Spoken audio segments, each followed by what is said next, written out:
Slow. There was once a fisherman who shared a dingy little shack with his wife near the sea.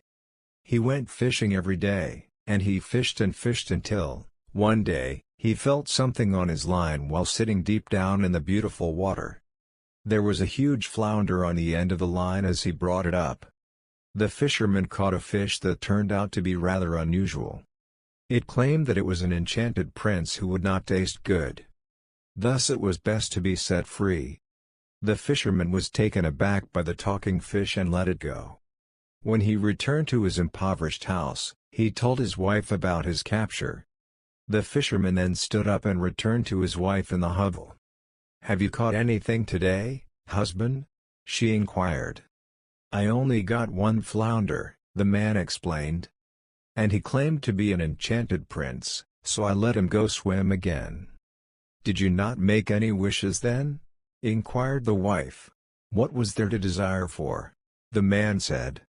She stated that the fish should express thanks. If it could talk, it might be able to grant desires, such as a better place to live.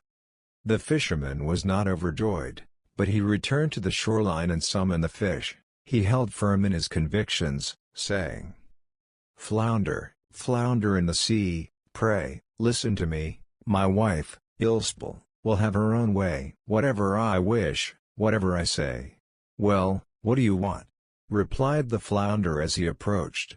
"Alas," the man said, "I had to contact you since my wife said I should have wished for something because I caught you. She no longer wants to dwell in our filthy shack, she wants a lovely villa." His request was granted thanks to the fish. They were given a nice home, and the fisherman was overjoyed.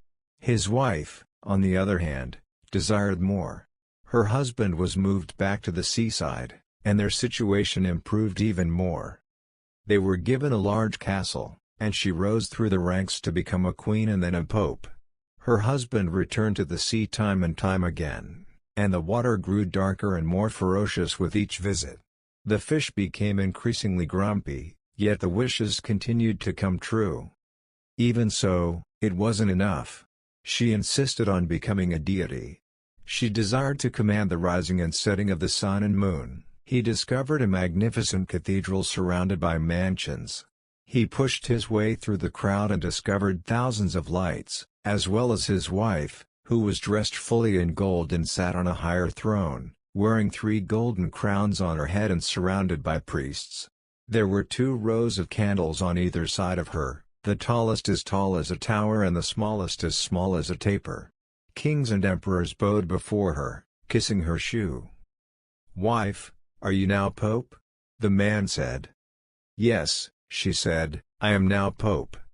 "Alas, wife, are you better off becoming pope?" he said. She sat still at first, as rigid as a board. "Now, wife, be pleased with being pope, higher you cannot go," he urged. She still was unsatisfied, desiring to rule the universe.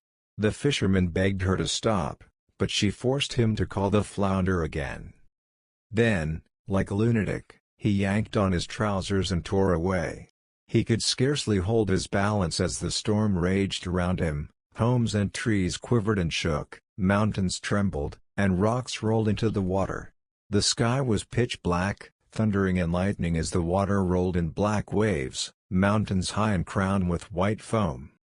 The flounder listened and replied, now she must return to her old shack. And so, the fisherman and his wife ended up back where they had begun.